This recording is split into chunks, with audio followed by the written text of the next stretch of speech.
knowledge in the future, to introduce the culture of knowledge, of exchange, to introduce professionalism, dialogue, and basically, like what you're doing here now, global expertise. So to many places, like even Bilbao, design festivals are about business, are about progress, and maybe in a lot of cases, because I'm traveling around the world and I've seen it, about prestige. For us in Serbia, it's very serious. It's actually, as you have seen with what kind of people we are dealing, it's a matter of life or death. If we will be capable of educating our society to really make the move into the 21st century and to really become a part of Europe where a whole part of country is hopelessly actually lacking behind.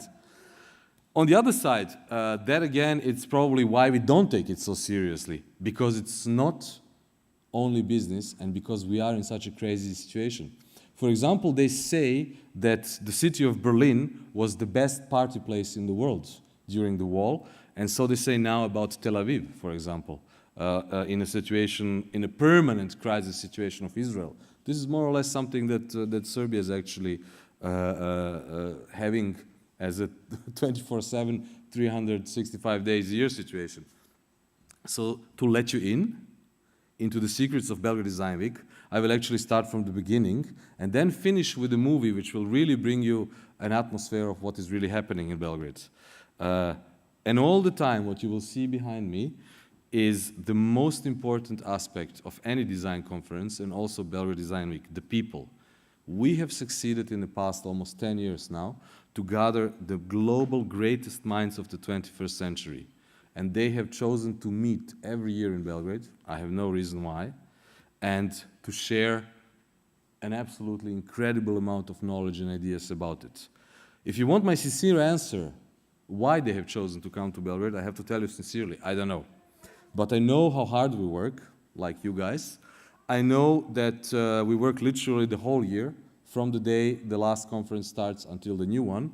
And I know that we take a very, very special care of the one single fact, which is how actually the timing and the whole choreography of that magic then really happens.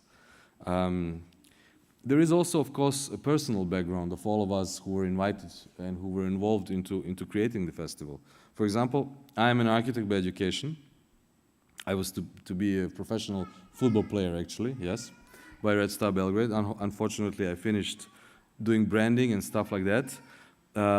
And it's very good that my daughter is here, because working 20 years in the branding business, I have clients like pharmaceutical companies, like tobacco companies, like real estate companies who are actually doing a lot of bad things as well.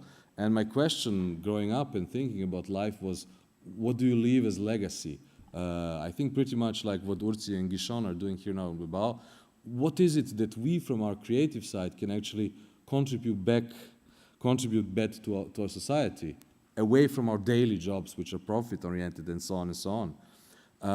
So if this would be the Middle Ages, I suppose I would build a nice little church in the hills, you know, like Yugishon, a nice little wooden church in the hills above Bilbao. But no, I have decided instead of that to create actually a conference. There is a very beautiful tradition in the ex-Yugoslavia. I don't know if any of you know the city of Dubrovnik.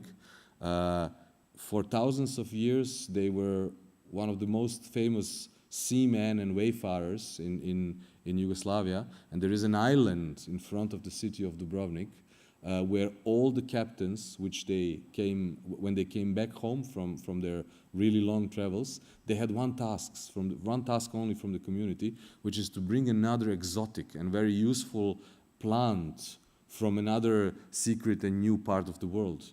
All these plants, during thousands of years, have been planted on this island, which is now a fantastic historical botanical garden, basically. So this is how we see Belgrade Design Week. And I see that this is exactly the same approach that Bilbao is taking. The plants, the best exotic and interesting plants from all over the world are the speakers. We are traveling during the year around the world. We are meeting the most interesting new people and bringing them home and actually trying to plant them in our festival, which is actually the botanical garden of the city of Belgrade, and we hope it will also be as long-lasting as this famous city in front of Dubrovnik. So basically, it's a very simple story. Where did we get the inspiration from? We visited all kinds of festivals around the world, from Milan, of course, to Paris, to London, to ICFF, New York. We visited, of course, a lot of conferences. And we saw that there is a real, as Toshiko Mori yesterday called it beautifully, blind spot. The blind spot was that in the big cities of this world, everything is absolutely hushed, hurried up. Nobody has time to sit down and actually have a reflection about their best practice, and nobody has being put under pressure to pitch for business, to fight for business. Nobody actually had the possibility to sit down and listen to each other. So we said, let's create a conference where we will have 20, 30, 50 top quality global speakers, but which will be so different and so interesting in the topics and in the philosophies, in the approaches, and even in the categories of the people, that they will want to sit down in the first row and listen to each other's speeches. And this is the toughest job and the toughest task you can give to yourself. And I have to say we succeeded. Belgrade Design Week is amazing because the people you see here, actually after their lecture, they go back into the audience, and some of them don't leave the Sol for 3 days.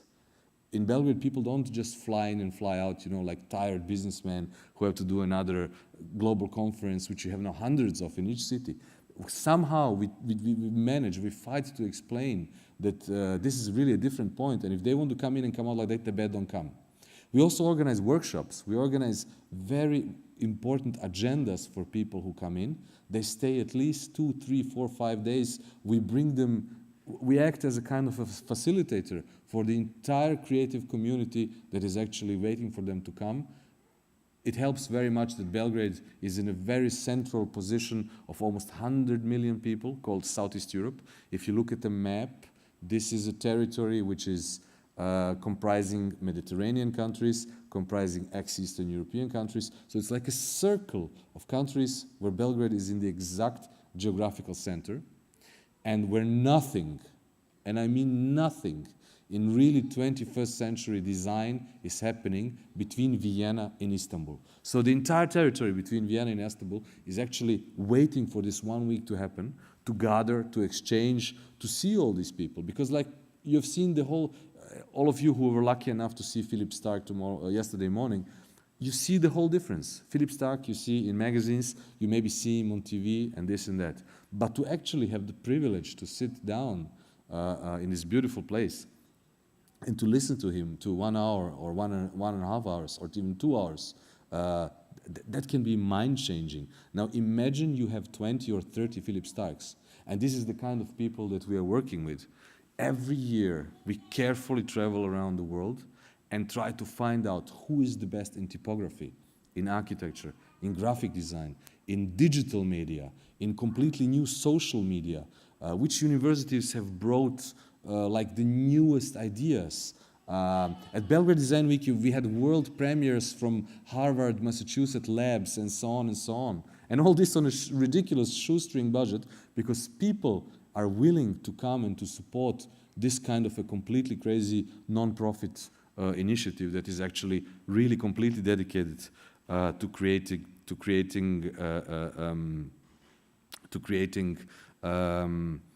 the society of knowledge. We also did a very clever combination of the festival concepts that we wanted to have inside. So we have a little bit of the Cannes Lions. For example, this year we will have the 3 best UK agencies speaking with their crazy commercial, like the one for Canal Plus.